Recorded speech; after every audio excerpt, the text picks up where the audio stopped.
На обуки во Германија за користење на софистицирана опрема за следење на комуникации, познатиот шпионски софтвер FinFisher, освен вработени во УБК, биле и двајца кои биле однадвор.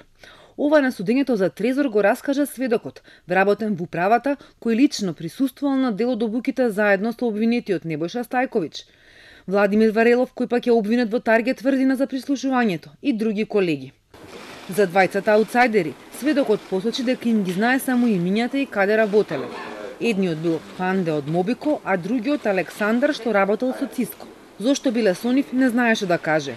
Овие одговори ќе треба да ги дадат на обвинителите двајцата посочени, кога СЈО ќе ги повика како сведоци.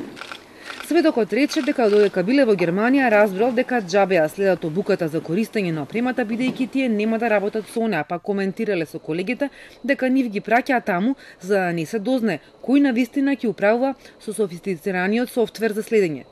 Иако во 2011 бил на обуки, сведокот никогаш не ја користел и немал допир со опремата. Дури на прашање на обвинителот Артан Ајро одговори дека не знае ниту дали воопшто била набавена и колку чинела.